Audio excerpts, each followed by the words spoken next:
Well, hello there. I am so excited to be here with you today because we are talking vacation. That's the last time I will say things in a high voice for you today. But I am excited because we're talking easy vacation meals. And why did I want to pop in and talk to you about this on the Feel Good Family Food podcast? Here is why.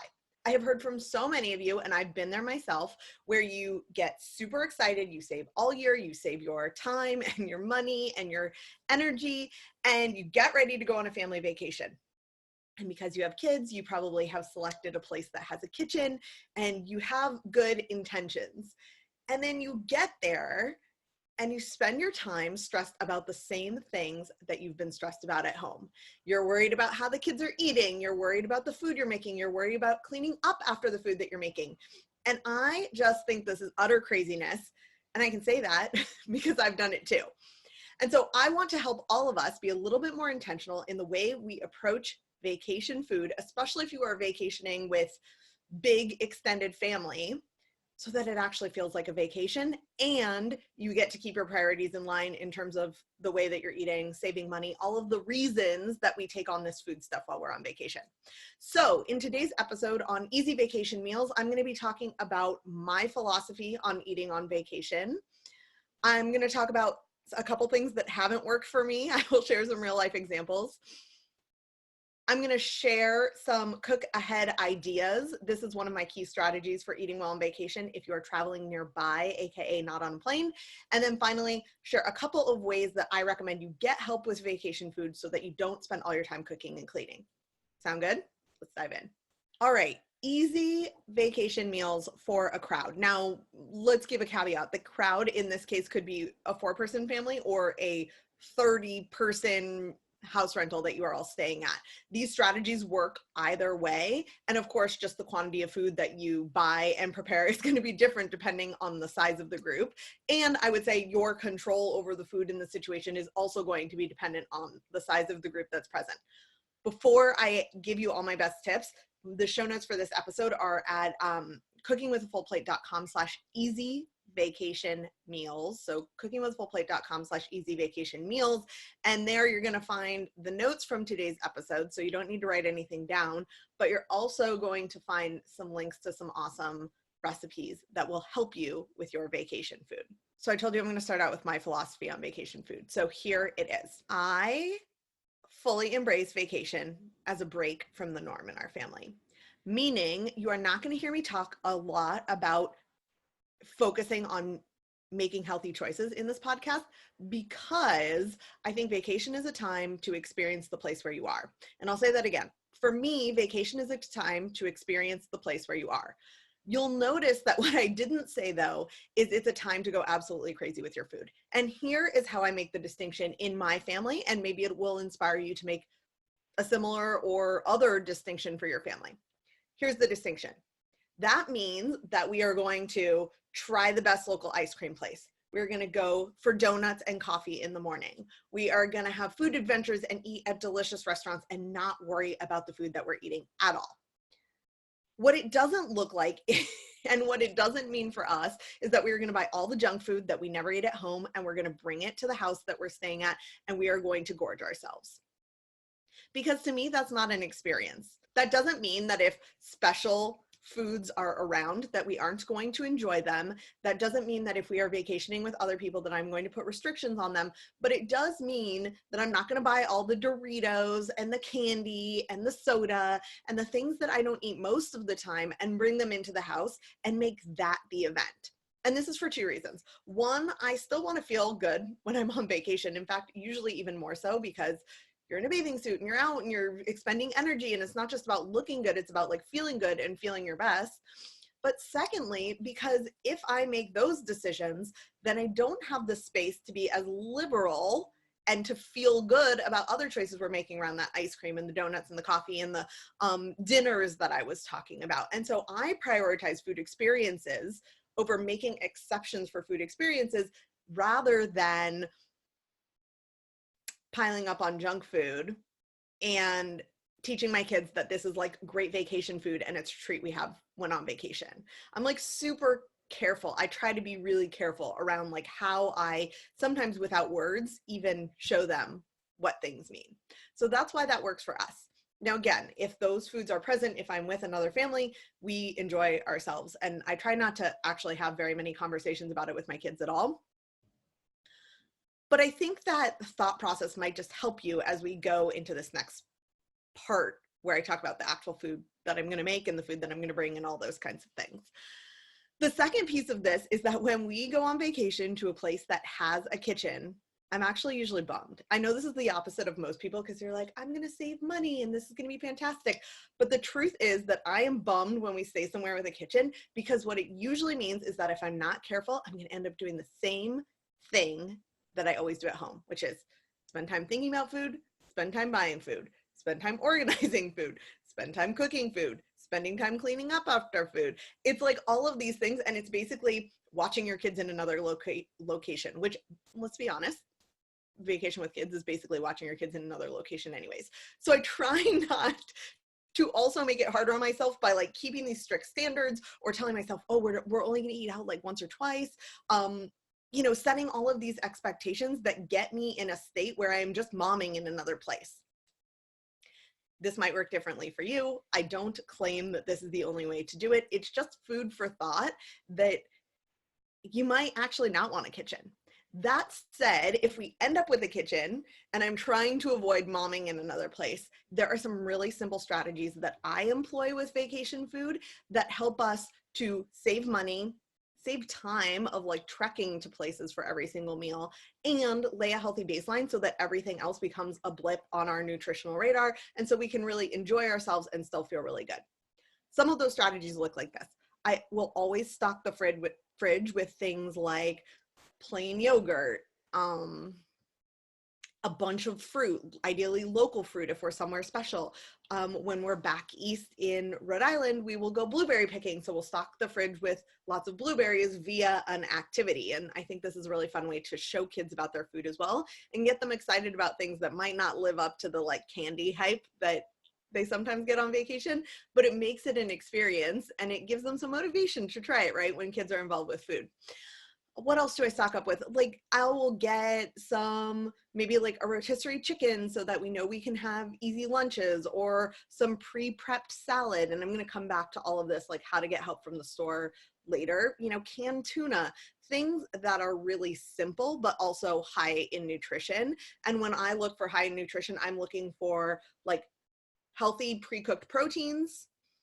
That might be hard-boiled eggs, that might be chicken, that might be fish, that might be just canned beans, a variety of veggies, and I usually buy those pre-chopped when I'm on vacation if I have a fridge so that I don't have to spend my time chopping it. This is things like baby carrots, I'll slice up some bell peppers, sliced apples I'll buy pre-sliced, and then any local fruits that are really easy to get, along with bagged salad mixes, you know, maybe some frozen vegetables if I have some pans I'm going to cook in. But seriously, I really, really, really try to avoid cooking. You can ask my husband or anyone who's vacationed with me. I'm like, they're like, Amy, what should we do for food? And I'm like, eat out, eat all the good food that's there. I like rarely want to talk about food when we're on vacation, which is so funny, or at least cooking when we're on vacation. And then, so it's fruits and vegetables, lean proteins, and I forgot to add like yogurt and those kinds of things in there. And then like easy to grab snacks, because there's nothing worse than, say, being at a beach. Well, there are lots of things worse, but in the context of vacation food, there's nothing worse than being at the beach and being like, oh man, we're so hungry and everyone's getting hangry and we don't have anything on hand to feed ourselves. So even when we go to Mexico, I will bring along things like Lara bars, you know, more nutritious like pretzels and crackers. And I can include some links to my favorite ones of those at cookingwithafullplate.com/easy-vacation-meals, because I assume you guys will be interested. If there's a Whole Foods or a Trader Joe's where we are going, I will go stock up on those things. If not, I will pack some of them, or at least pack things like, I love chomps as an easy vacation meal. These are the same exact things that I feed my kids for snacks on the go. I just bring them with us so that we have easy snacks on the go. So that's how I lay a healthy baseline without cooking. Easy proteins, pre-chopped fruits and vegetables, on the go snacks that are nutritious. Because then when the ice cream truck comes and my kids want ice cream, or when someone opens up a bag of Doritos. You can tell that Doritos are one of my things. Those are my personal foods that we used to always have camping growing up, and it reminds me of vacation, and also like gorging on them reminds me of vacation. So I'm very familiar with this. When the Doritos get open, when all those things happen, first of all, we're filled up with nutritious foods, and second of all, it's not as big of an impact on how we feel and probably how we act because we laid that healthy baseline before we got to insert vacation food here. So that is my philosophy on vacation food. I hope it is helpful in informing yours. And if you do nothing else as a result of this podcast, I hope that you will take a minute to think about, what do you actually want your vacation to look and feel like? And as a result, what does that look like or not look like in terms of food? Meaning, are you going to spend all your time cooking? If you have really strict dietary guidelines or needs, that might be the case. That might be what it looks like for you. But how can you get strategic and intentional in making choices so that it's not all like one side of the spectrum where you're spending all your time cooking so that you guys stay perfectly healthy, or the other side of the spectrum where you just let loose and then everyone's cranky and not feeling good and not enjoying the vacation because they're loaded up on like sugar and chips the whole time. So let's find somewhere in the middle with a little bit of intention so that we can make our vacations truly great for all of us. So one of the things I said at the beginning of this episode was I was going to talk a little bit about vacation meals for a crowd. And the reason for this is because I am lucky enough to vacation with large groups of our family every year when we go camping in Carpinteria, which is one of my favorite places on earth. It is my favorite vacation, you know, save for like a few that we've taken here and there, but it's my favorite yearly vacation because it is the place that I grew up. And my husband feels the same about Rhode Island. So I know that we all have this place that we love from growing up that just like reminds us of good times and takes us back to childhood, and we enjoy spending time with our family. So for me, it is camping with my family. But we're a big crowd and we're camping, and there's like 20 plus of us most of the time. So I have a lot of experience with this vacation meals for a crowd. And I want to share some of my lessons learned from being with that crew so that you can make your family vacation run smoothly, even if you are vacationing with 20 of your closest family members. So I'm going to start out by telling you about an idea that I had that did not work. I love cooking for the big group because I get to make the things that no one else makes. Like usually I'll be like, I've made like a saffron rice that was essentially like a paella before on a camp stove. I've done grilled coconut Thai chicken that was really tasty. I've done some chilies before, like all homemade. And a lot of nights we keep it really simple, which is amazing, but I like to spend some time indulging in cooking for a big crowd because it's so gratifying to feed everyone. So this is my one exception. That said, here's an idea that didn't work. One year I was like, I'm going to make pizza for a crowd, and everyone's going to make their own pizza at camping, and they'll put their own toppings on it. So I essentially made a bunch of pizza doughs that I par baked. So they were like half cooked.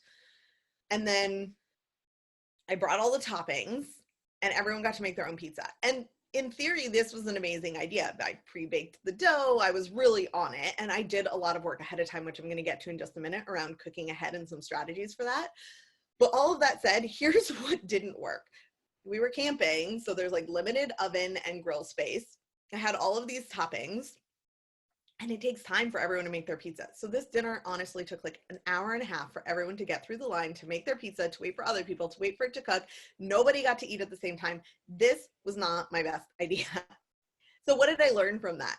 What I learned was something that should have been pretty obvious to me, which is things that you can make in bulk and things that you can make most of ahead of time are going to be the best things that you can do when cooking for a crowd. And here's the truth. I said that I don't like cooking on vacation. I would rather mess up my own kitchen and be in a kitchen that I know the systems for. I know what pots and pans I have. I know what knives I have. I don't need to worry about spices and seasonings. Make it all ahead of time, freeze it, and bring it with us, and then let it defrost there and just warm it up. Then I would like to be cooking on my vacation. And I have some things that have worked really well for that I will share some links to in the show notes. But as I mentioned before, chili is a really good option Soup can be a really awesome option, and I just freeze them in like gallon-sized Ziploc bags, many of them, lie them flat to freeze them, and then bring them along and let them defrost as we go. This obviously works best if you're not flying somewhere, so I hope that's fairly obvious. But if you are driving somewhere on a vacation, this can be a really good option. What other things? The chicken that I was telling you about, this coconut chicken, I will definitely include the link to that. It's an awesome recipe. I marinated it ahead of time and froze it in the marinade, and I have a couple of other crowd favorites just like this that could work really well for bringing on vacation. The other benefit of cooking it ahead at home is that you get the shopping out of the way ahead of time, and you just have to pick up a few bits and pieces when you're on vacation instead of spending all your time at the store. So these are examples of things that I would make ahead of time, and then when we get there, I might cook up a big pot of rice or pasta and make a big salad. And so that is really easy. Usually my dinners take about 20 minutes of hands-on time. Maybe we'll slice up a watermelon, something like that. Things that you can get help with, things that other people can do, and then you have the mains already sorted. And there are so many examples. You can also rely on, like, Trader Joe's has amazing pre-marinated meats that I don't buy a lot at home because I like to control the ingredients of the marinades. But if you're going on vacation, goodness sake, just buy some of their pre-made carne asada, grill it up wherever you are, add a salad, and your dinner's done, right? So these are the ways that I cook for a crowd. A couple of things that don't work when cooking for a crowd.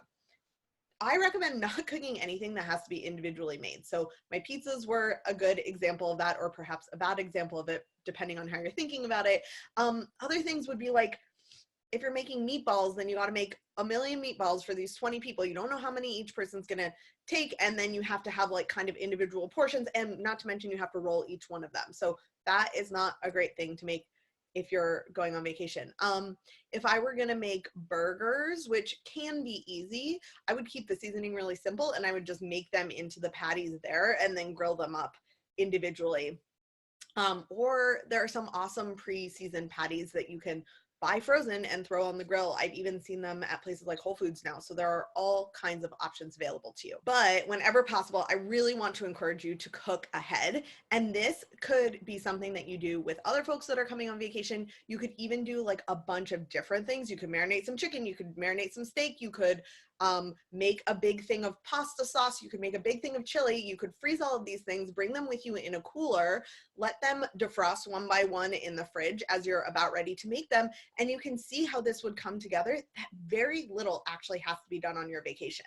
You could cook up pasta while you're actually there. There are things that doesn't make sense to make and freeze ahead of time. So if you cook the pasta while you're there, you have the pasta sauce already made, you add those two things together, you throw together a salad and some garlic bread, and now you have cooked for a crowd. And because you're making it yourself, you can control like, what kind of pasta do I want to use? You can buy Bonza chickpea pasta at Costco now.